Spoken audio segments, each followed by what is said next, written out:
Do you want to learn how to install the AT&T and the accelerator? I'm going to show you step by step how you can do that when you have a rack like this. Right, so we have to do a conversion from scratch. So we are removing everything here. So we have over there the AT&T. We have the other equipment over there that I have to bring. So in order to do this, it would be ideal to have everything together in one place. So I'm going to show you the things that you're going to use. So we're going to use the 6310, the accelerator. So that is going to be the replacement of that one that you see over there. So we're going to install this. Then we're going to install the AT&T, like I said before. This is going to be the replacement for this. And then we're going to replace this. We're not going to use any of this. So this is for the phone. It's the 112. As you can see here, it says audio codes. So here you are going to have to take a note of the MAC address and serial number, and you have to call to a label that you're going to have here. In this case is that one.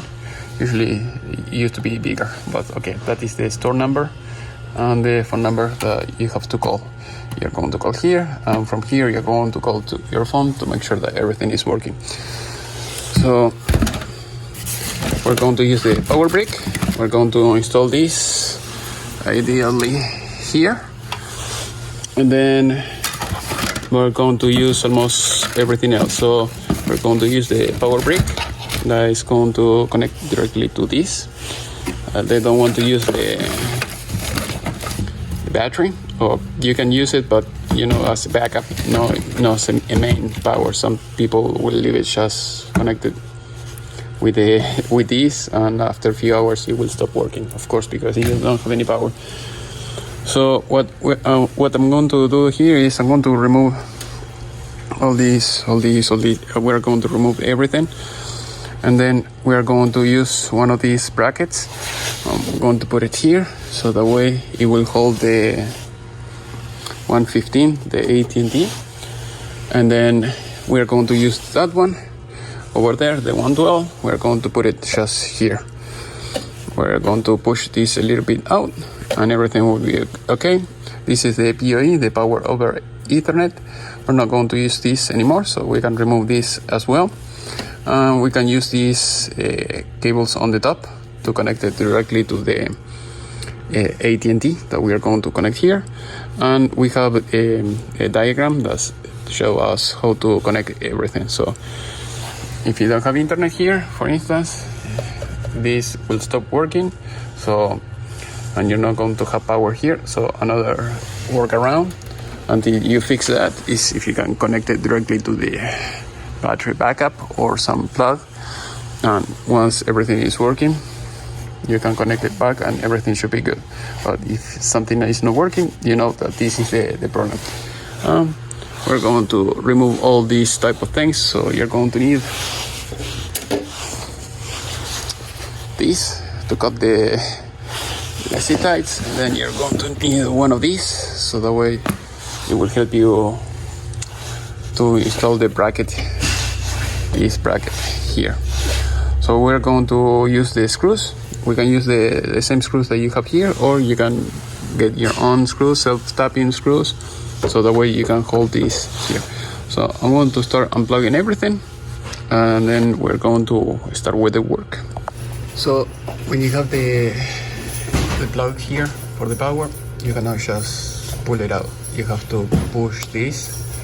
So this locking mechanism that you see here, that will help you to unlock it. And the other one is easy, just push it here, and that's it.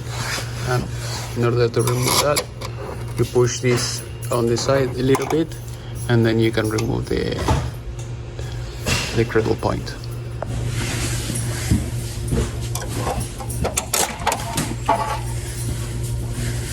As you can see, that's it.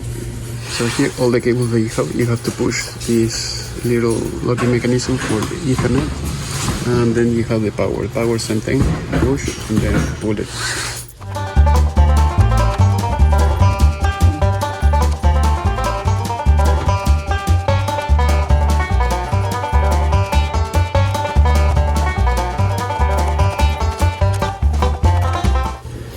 Alright, so we have it.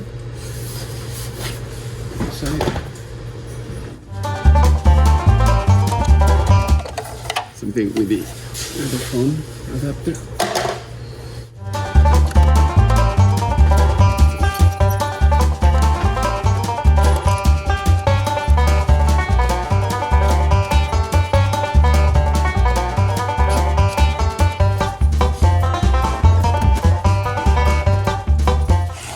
Alright, so we have these two screws. We're going to remove these two, and then we're going to take this, put it here.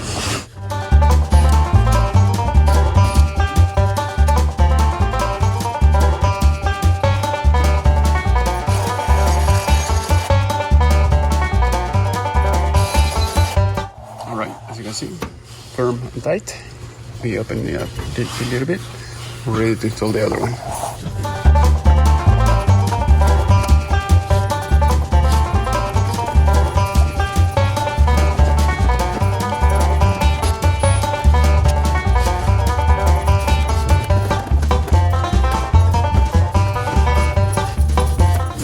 This is the brick for the 115. We can put it here on the side.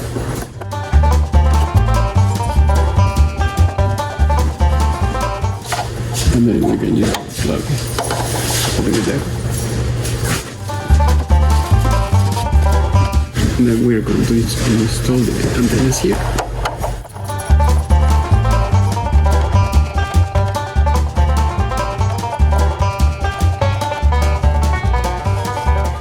So we are going to remove the old bracket.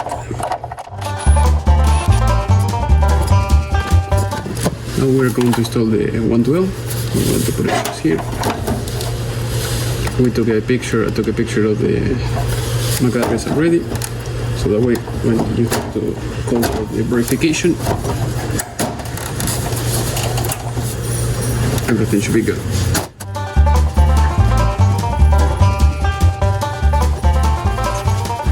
Now we can plug this in here. And the cable that we have for the phone, we can plug this in over there as well.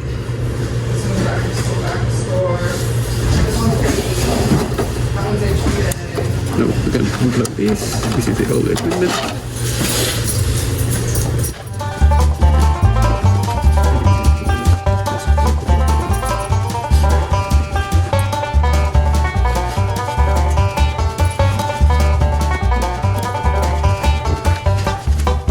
Now you have to plug this in according to the diagram. In this case, the 7 and 8 is the EV, is for the access point.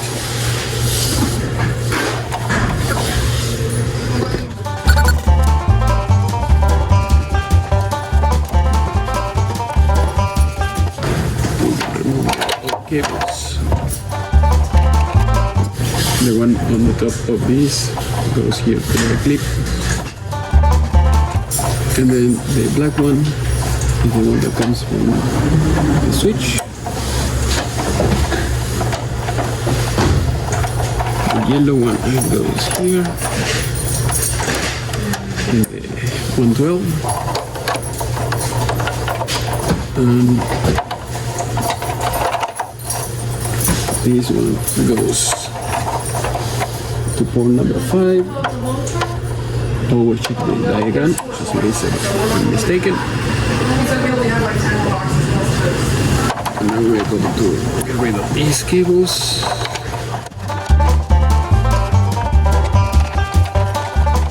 We're going to use the red one for the 1. It will be for the 6310. The replacement of the other cradle point, and instead of doing it, installing it there, we'll put it here on the side.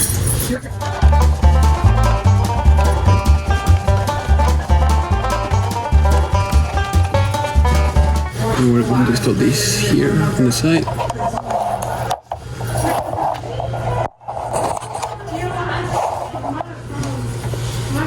We can put it just kind of here.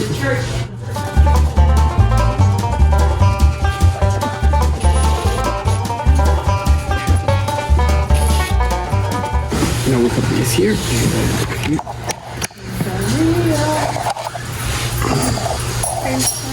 That is the way it looks like. So now we have the ports here on the side. So we have to make sure that we are using port 1.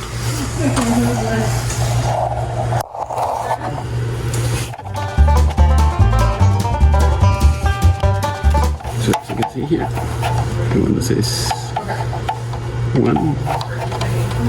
Put it here, and the other the power here. And then we're going to put it just here.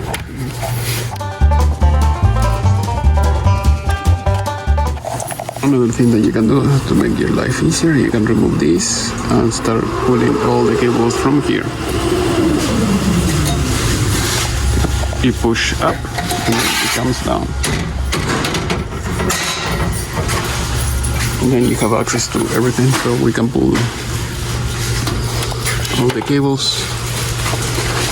We're not going to use, for instance, this one.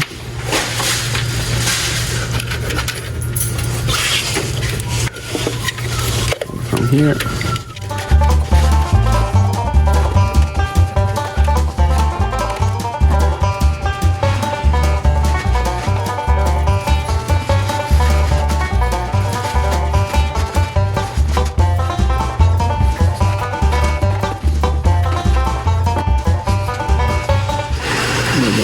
This here.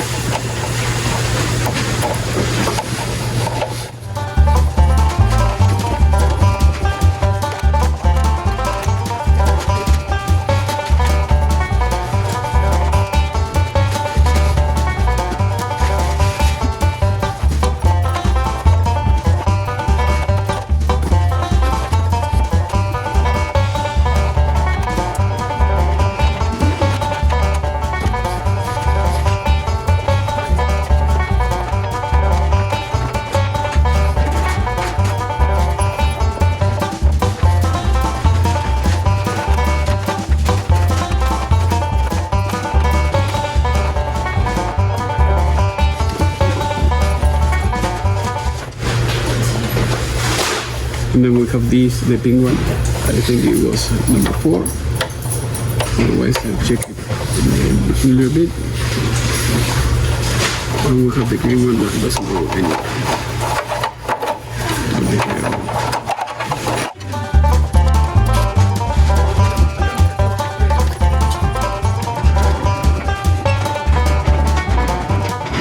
And this is the outline for the DSL that we're not going to use.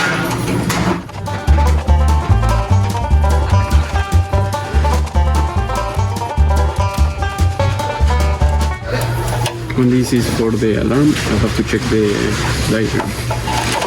This is the whole equipment.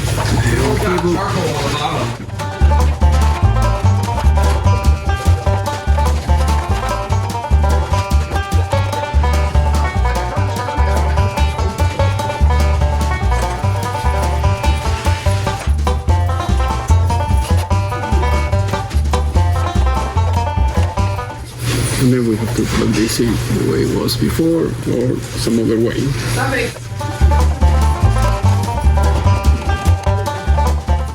In order to test the connection, when you do a full completion, you have to go to this site, fusionconnect.com/speedtest+. Otherwise, you can type fusion.com or Fusion Connect.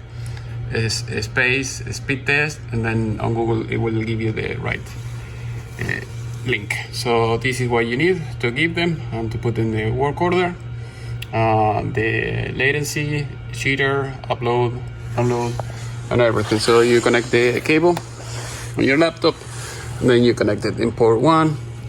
You check the speed test of this, and then you do the same thing here, and that's it. So now that everything is working, we have to unscrew this as well, and we are going to install the magnets. As you can see here, we're going to put them here, and then we run the cable down here, and then these antennas, we put them here. We have this, you have to remove this. There we go. And then we're going to put them kind of here together. We'll remove this. Put it here. There we go. Then this connector, we're going to put it just here. And you do the same thing with the other one. That's it. So basically with this, in theory, we should get maybe a little bit better signal. Otherwise, if you don't have a good signal, like in this case here, we have to install the Wilson antenna. I have a video about that as well. So, and then you connect the main one that you see here on the left with the antenna that goes outside. So now we have everything. We put the clamps to keep it in place, the cables. We can close everything. We should be ready to go. So the only thing, this was hanging before, so I put another clamp over there, so that way all the weight will not be on this, and this will not get unplugged in the future. Have a phone like a handset, like it was in this case. You have to connect your headset, so that is what I did to test the line, and everything was working just fine. So that's it for now, and see you next time.